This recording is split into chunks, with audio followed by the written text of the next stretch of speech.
এই মুহূর্তে ইরানের বিক্ষোভ নিয়ে আলোচনা করতে মিরপুর থেকে যোগ দিচ্ছেন জগন্নাথ বিশ্ববিদ্যালয়ের রাষ্ট্রবিজ্ঞান বিভাগের সহযোগী অধ্যাপক জনাব মেজবাউল আজম সওদাগর।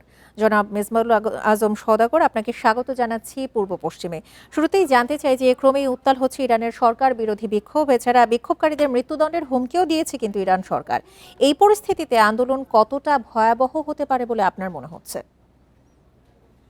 জি, ধন্যবাদ আপনাকে। ইরানে যে বিক্ষোভটা আমরা লক্ষ্য করছি সরকারের বিরুদ্ধে, এই বিক্ষোভটা আসলে ইরানে ইসলামী বিপ্লব পরবর্তী সময়ের সবচেয়ে বড় বিক্ষোভ বলেই মনে হচ্ছে। এটি একটি দিক। আরেকটি দিক হচ্ছে আহ, মার্কিন যুক্তরাষ্ট্রের মতো রাষ্ট্রগুলো এই বিক্ষোভকারীদের পক্ষে খুব সরাসরি একবারে অবস্থান নিয়েছে। এর আগে পরোক্ষভাবে বা দেরিতে বিবৃতিগুলো দেয়া হতো।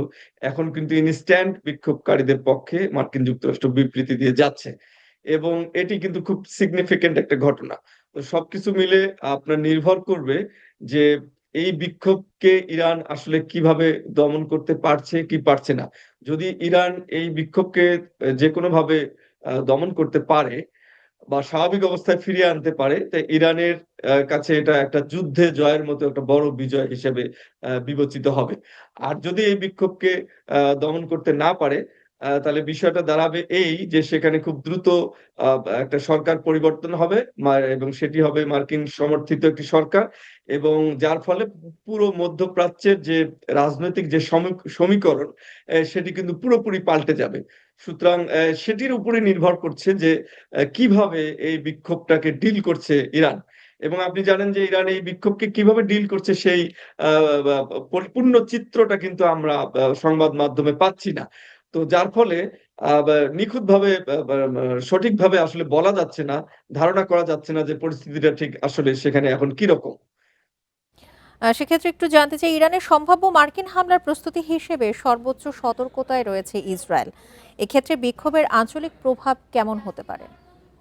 জি, আহ, আপনি জানেন যে মধ্যপ্রাচ্যে সবচেয়ে নির্ভরযোগ্য মার্কিন মিত্র হচ্ছে ইসরায়েল, এবং মার্কিন যুক্তরাষ্ট্র এই ইরানের বিরুদ্ধে যে কোনো যুদ্ধে জড়িয়ে যাওয়ার অর্থই হচ্ছে ইসরায়েলও সেখানে সেই যুদ্ধে জড়িয়ে যাওয়া।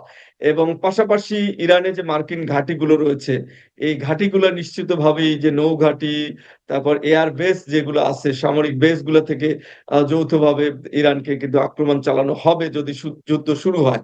তো এক্ষেত্রে যে বিষয়টা, সমীকরণটা রয়েছে, সেটি হচ্ছে যে আহ, ইরান একটি ডিটারেন্স তৈরি করতে পেরেছে। আন্তর্জাতিক রাজনীতির ভাষায় এটাকে বলা হয় ডিটারেন্স, বা বাংলায় এটাকে বলি আমরা যে নিবারক।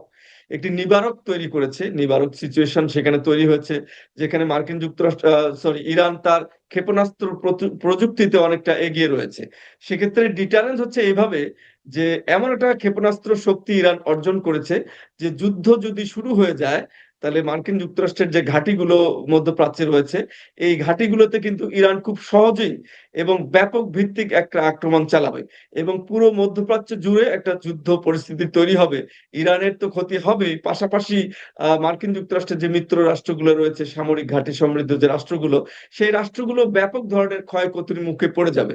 তো এই পরিস্থিতিতে আপনি জানেন যে বিভিন্ন সময় কিন্তু যখন যুদ্ধ পরিস্থিতি তৈরি হয়, তখন কিন্তু অনেক রাষ্ট্রই মার্কিন যুক্তরাষ্ট্রের সাথে একটা দফা রফা করে যাতে শান্তিপূর্ণ পরিস্থিতি তৈরি করা যায় সেই চেষ্টাটা তার করবে।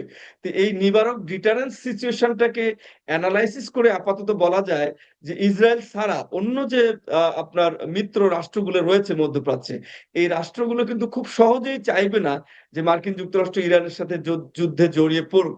এবং তারা কিন্তু সবসময় চাইবে যে ডিপ্লোমেসির মাধ্যমেই যাতে সমস্যাটার সমাধান হয়, এবং নন মিলিটারি ওয়েতে কিভাবে ইরানের উপর একটি চাপ তৈরি করা যায় সেই দিকটার দিকেই তারা কিন্তু, একেবারে এক্সট্রিম সিচুয়েশন না হলে তারা কিন্তু সেই আহ, দিকটার দিকেই তারা জোর দেবে, এবং তারা সহজেই যুদ্ধ শুরু হতে দিবে চাইবে না। কারণ যুদ্ধ শুরু হওয়ার অর্থ হচ্ছে যে শুধু ইরান ক্ষতিগ্রস্ত হওয়া তাই নয়, তার যে মিত্র রাষ্ট্রগুলো আছে আশেপাশে সবগুলো রাষ্ট্রই কিন্তু ব্যাপক ইরানের আক্রমণের মুখে পড়ে যাবে।